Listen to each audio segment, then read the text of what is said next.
gonna go get Mr. Egan.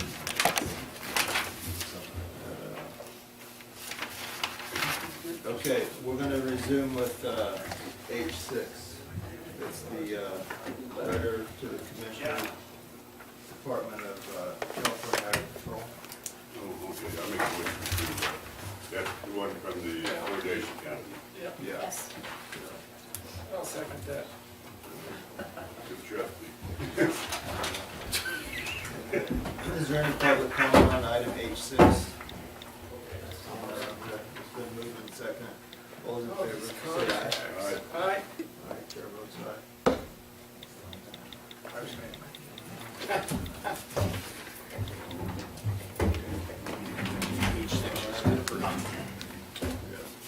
Okay, we'll move on to H7. Correctional healthcare contracts. Whoops. We'll need. You're on, John.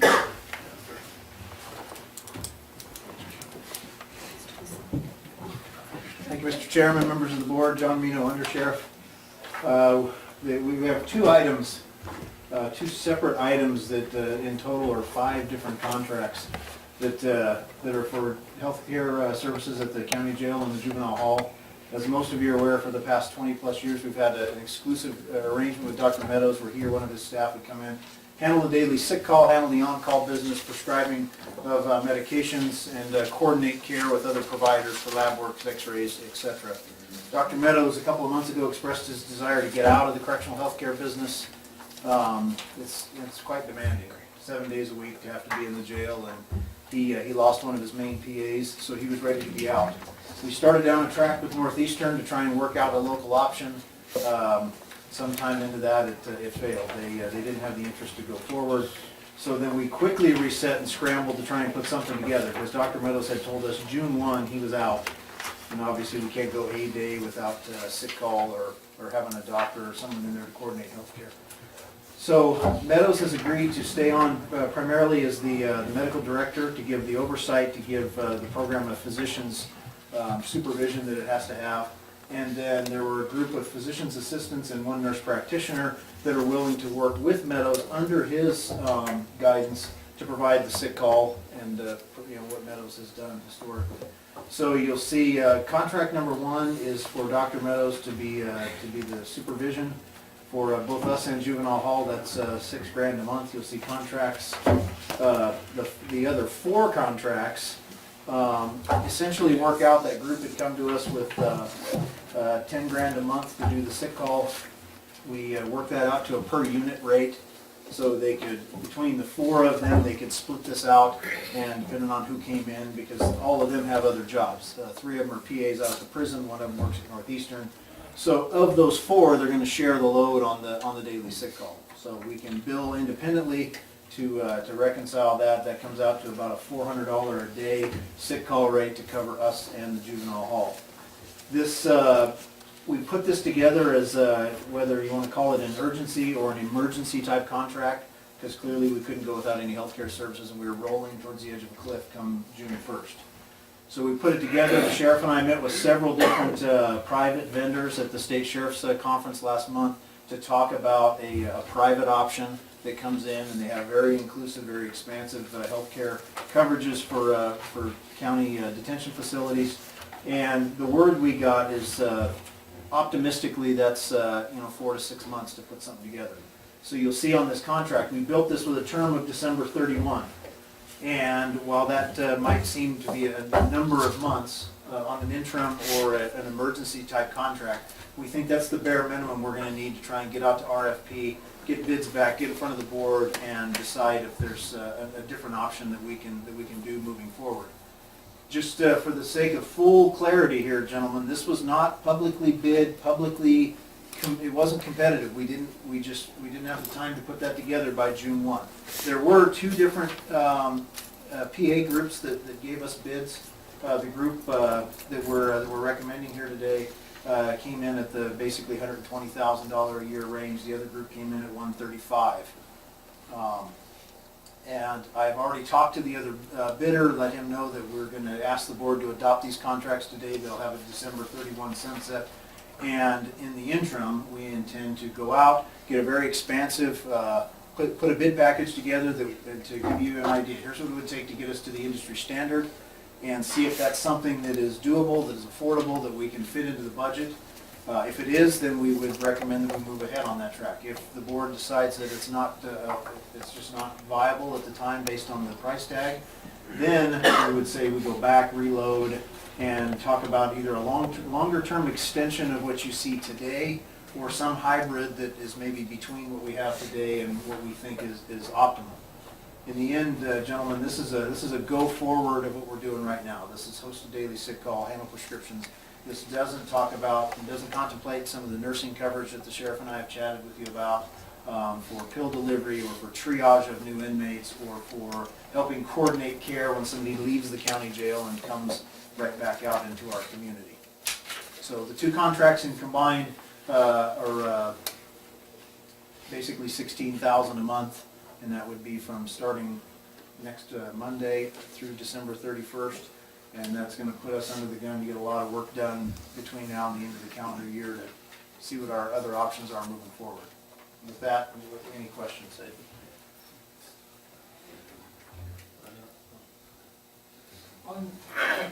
As you're going forward with RFP, is it possible that you can just have a PA do what Dr. Mills has done, or do you have to have the full-fledged Dr. Tyler, can you do the family nurse practitioner, can that be the lead person? I mean, how does this?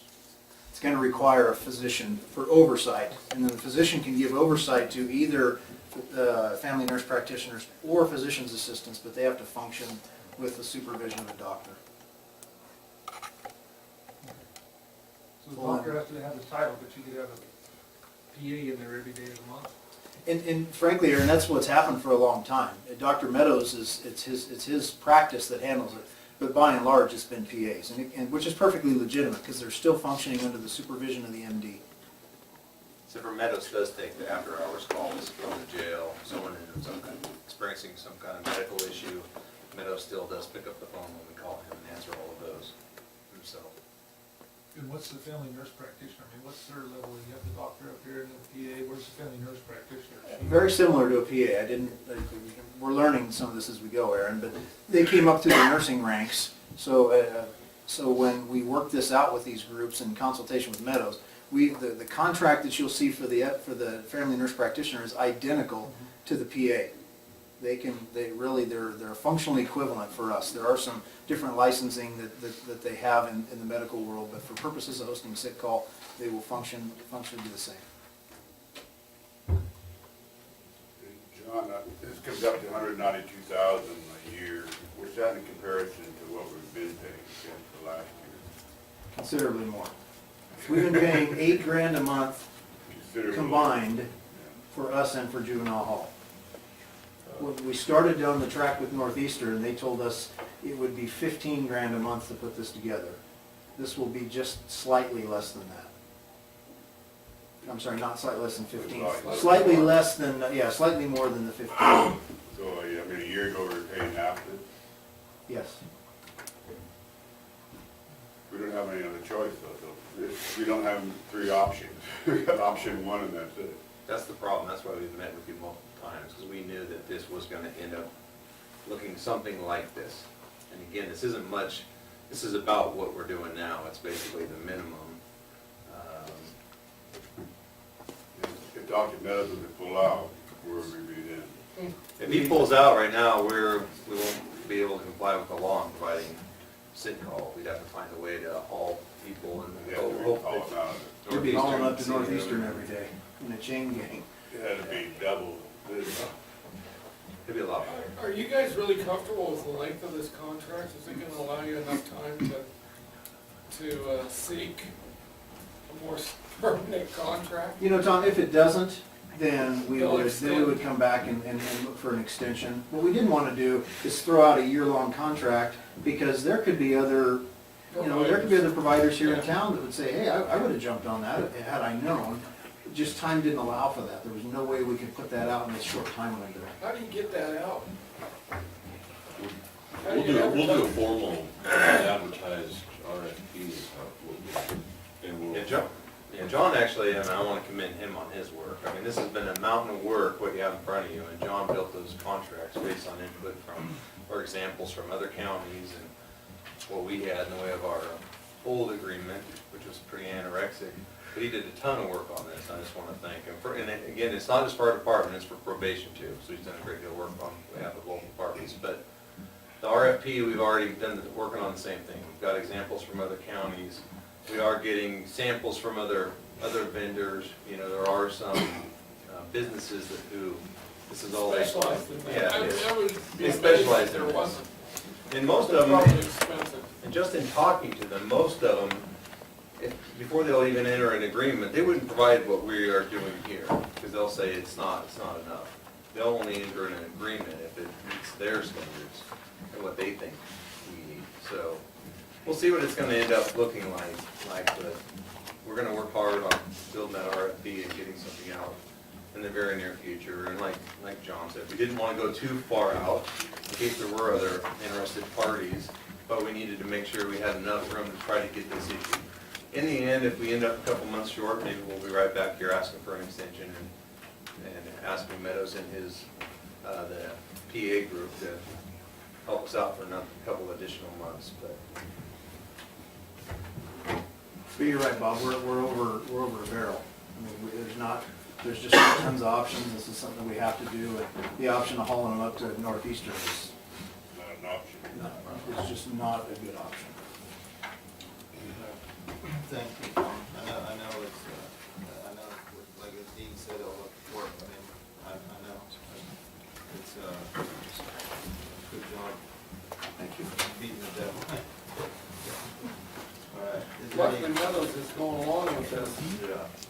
Well, he didn't want to leave us out in the lurch either, Tom. His thing was he lost his main PA and he just couldn't stay committed to the kind of hours and I mean, it's a huge commitment for them as well, so. He was supposed to be done May 1st, and then after Northeastern backed out with like 10 days to go, I basically had to call him and Hey, plead with him. Yeah, hey Doc, and that's when we, came up with this hybrid option, him still providing oversight and on-call, but getting some independent PAs to post the daily sick call, and that's what you see in front of you. Very good. Okay, thanks. good job. Any questions of the public on this item? Okay, so the action request is to authorize there's two actions. We'll take them one at a time. Okay, first, looking for a motion. Item 1 is to authorize the CAO to sign the contract with Dr. Al Meadows. I'll make that motion. All right, it's been moved and seconded. All those in favor say aye. Aye. Chair votes aye. Okay. The second action is to authorize the CAO to sign contracts with the mid-level healthcare providers. Second. It's been moved and seconded. All those in favor say aye. Aye. Chair votes aye. Thanks.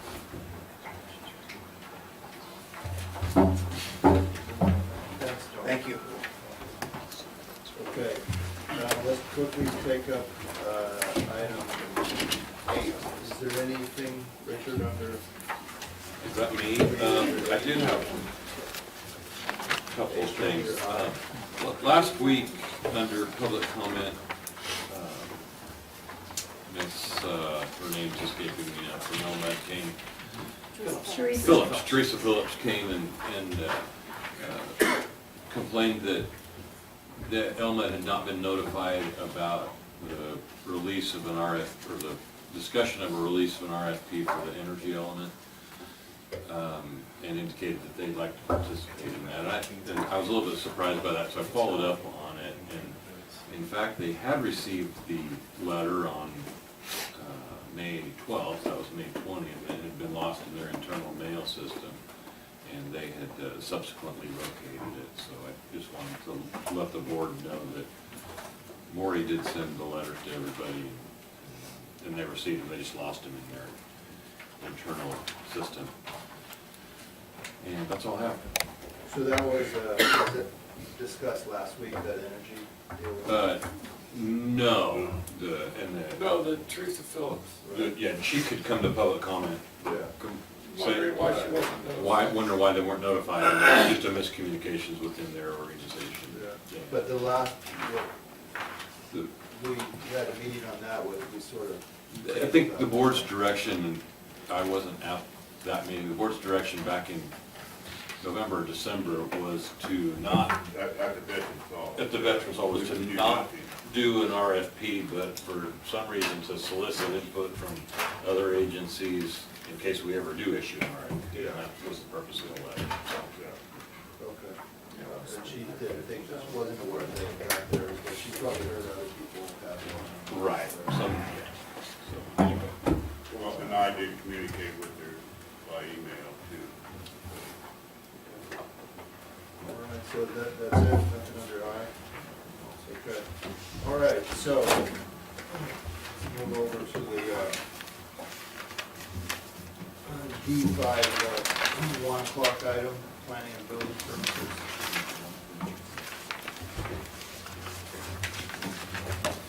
Mr. Chairman, members of the board, good afternoon. Maury Anderson, Planning and Building Services. This is an item that's been tabled a couple times now. We had some discussion, about 40 minutes, I think, the first go-around, despite it getting tabled twice. So hopefully there's been ample time to read the document. And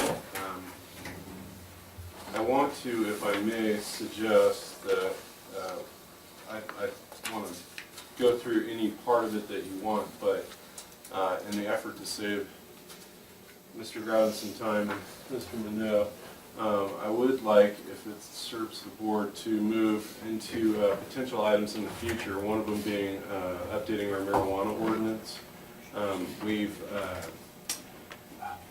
As the board will recall, several years ago now, we did adopt an ordinance prohibiting dispensaries and cultivation, although we didn't really define very clearly what cultivation was.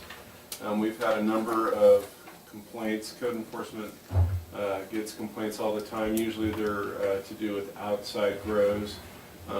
And I think what I'd like to do is yield the floor to Sheriff Grouden and let him give his opinion on what the current ordinance does and is it sufficient enough for our needs as a county right now. I think I'm very interested. I'm seeing other counties doing things like limiting grows to a certain amount of square footage, screened from view. Some, like Shasta County, have actually required that the grows go completely indoors, which is actually being challenged right now. But other counties have done a lot of stuff. So with that, I just maybe let Dean give his opinion. All right, so I wasn't quite expecting that more, but but we've been talking about this for a few years. One of the most common complaints we have about I guess the inaction of my staff is dealing with the marijuana gardens. Whenever we get a report of a marijuana garden, we figure out we arrange for our people to go out and make contact with the people. Most of the time we just go out and do a consensual encounter, you know, basically a knock and talk, knock on the door, talk with them. And the vast majority of the times, people are in compliance with Proposition 215, which allows them to possess marijuana for medicinal purposes. And once we get beyond that point, there's really not much that we can do. And that's what concerns people, especially if they have someone who lives next door, is growing marijuana, their kids see it, they smell it, and so on. That's one of the biggest actions that other counties are taking, is restricting the with land use ordinances, restricting where you can grow, either requiring it to be indoors so it's not in public view is one of the most common ones, or like Maury said, limiting the number of plants per parcel. But either way, at some point in time, even if marijuana is legalized, we can still control, you know, where and how it's grown and try to reduce some of the impacts it has in our communities. So at some point, I think we do need to. There've been a number of ordinances. I know Tehama County has one that was challenged recently, and they prevailed. So I think it's worthy of consideration. I don't know if you guys get those complaints out in the public about marijuana, but I know I do. So it's worthy of consideration at some point in the future, trying to adopt some kind of revision that I would recommend, that we should restrict the growing in a place where it's visible from the public or public place or neighboring property, something like that, and probably some kind of limit on plant count. But there are other ordinances out there that are already in effect that we could probably utilize similar language. What's the plant count now? What's that? What's the plant count now? There is none. There is none? No. Just the No, one and, that was and yeah, years restricted? ago when the current governor was Attorney General, he came out with some guidelines that specified how many plants per person. And then the courts came out and said that that was unconstitutional, and because each patient had a different need. And so now you have to weigh it, the number of plants based on what their medical need is. So it's really very difficult to establish how much marijuana, it's really difficult to establish how much marijuana meets someone's medical need, and doctors don't have to write or include that information on the doctor's recommendation. So you can see it's very difficult for our people to take any kind of enforcement action on marijuana. So if we have an ordinance like this, Dean, would it make your guys' job easier or harder or a combination thereof? Well, that's part of it. That's where we need to have some discussions on how, I don't know much on the code enforcement side. I don't know enough to provide a strong answer, but at least it would give us some, I think other counties are taking enforcement action in a partnership between the sheriff's offices and code enforcement. So there are other examples out there that I think we could visit and see what they're doing, but yeah, potentially it could make our life easier. That would be, though, if that partnership occurs, that would be essentially the sheriff's department engaging in the code enforcement process, which, as I understand it, is at most a misdemeanor under the county code, as compared to what the enforcement effort used to be, which was, if you were caught cultivating marijuana, you were essentially committing a felony in violation of the health and safety code. With the advent of 215 and Senate Bill 420 after that, those are very difficult to advance. Exactly. So most of your enforcement action is going to be in the way of, what we talked about earlier with citations and so on. And how long does it take to get an ordinance like this through and passed and set? Well, last time there was a lot of people weighed in on both sides of the matter, so I would expect it would draw some attention probably. Maybe not as much as the last one, because I think there's a lot of people just didn't understand the ordinance that you guys were trying to pass. But I don't know, what's it take to? I imagine there'd probably be at least 2, maybe 3 different public hearings to hear everybody's opinion, and then some mandatory timeframes for an ordinance. So, yeah, several months. The 3 months.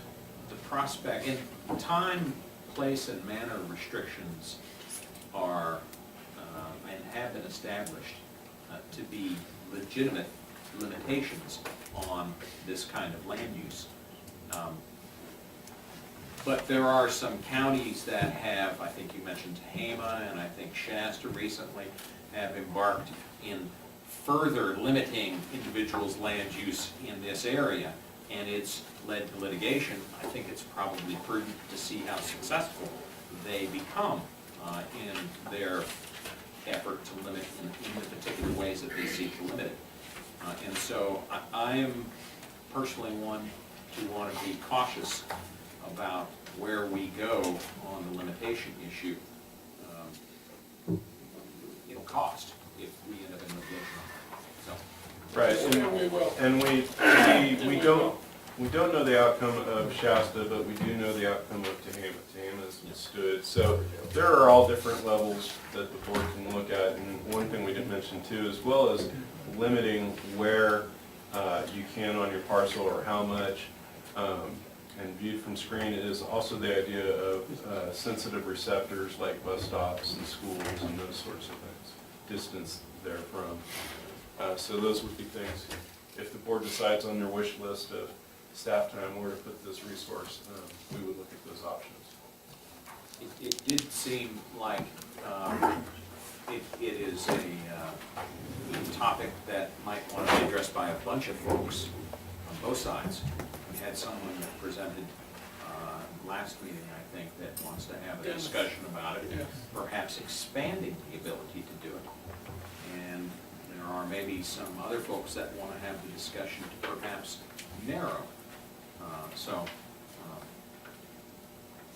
Anyway, I kind of jumped the gun on that because Dean's got to go catch bad guys. And No, but I appreciate that, and in the end, obviously, whatever you guys want, but but I did want to make you aware that we are getting complaints very often. And primarily, it's that our guys aren't doing their job, and people just don't know what the law says. So, thank you. And we get them too in our code enforcement department. So, back to the table of contents, I'm on page 3, and I can do whatever you want here in terms of going over this, but I thought maybe I'd just try to rip through the planning and building real quick and summarize the document. If you turn to page 9, there's the overview of the department. Any questions on that, on what we do and what our functions are? I'll just move to the sort of the snapshot.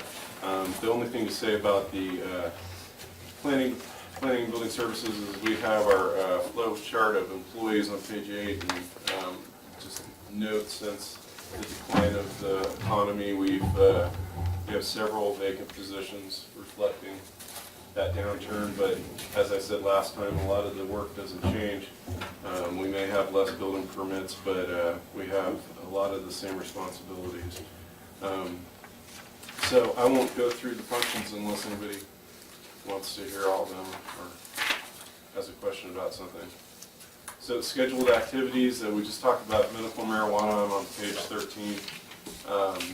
And so I guess the purpose of this is to also glean some idea of where the board wants us to put our efforts. And so medical marijuana we just talked about. Senate Bill 1241 requires the safety element regarding fire severity zones to be updated, and we will be working on that. Permit tracking is really exciting. I think I mentioned this last time. We've concluded an RFP process and have selected a vendor, and I've seen the demonstration of, okay? Going back to your fire safety thing, wouldn't that be CAL FIRE because everybody has to pay that SRA fee? I mean, Well, the information would probably come from it, but us adopting the actual areas that they would probably identify them, but this body needs to recognize them. we would have to recognize them after they've identified. Right, we're not gonna go make maps. They are. So what do we have it for? What's that? What do you have it for? Then? We use the maps, and somebody comes in and wants to build a house, we have to tell them what zone they're in. Right, and it's like a UC, like a UC zone or R1 or. That's a zoning. These are different zones of fire severity ratings. So you have high, very high. I don't know that we have low. So how would you know without a map then? We won't. We will. The map will be created by the state. Well, according to that map the gal gave us in the Forest Service, it's all red, so you don't need a map there for everything. It'll be all brown by the end of this year. So, I I get you. Permit tracking. So as I was saying, we are moving forward. Hopefully we can get this done before the end of the year. We are, as I said, this software will allow for basically us to rescue all the electronic data that is just hanging by a thread on an unsupported software system. It's just been priority to try to get this stuff saved. So we have the paper, but it would just be a travesty to lose all this electronic information. And not only will it provide us to go ahead and do permit tracking through the building division, but also the planning division. It's going to be all encompassing. It will also allow for, in some cases, permits to be done online. So I look forward to them giving their demonstration to the board, because it's really would just be a quantum leap for what we do and providing service. Other things, We talked about the Amity airfield, so we had some direction there. We want to work on an ordinance that reinforces notes on maps. There's been some case law that's come out where it's questionable if you say on a parcel map this is non-disturbance area. Well, what's the enforcement mechanism to make sure that that doesn't happen? So our land use attorney is recommending that we revisit that. That would be something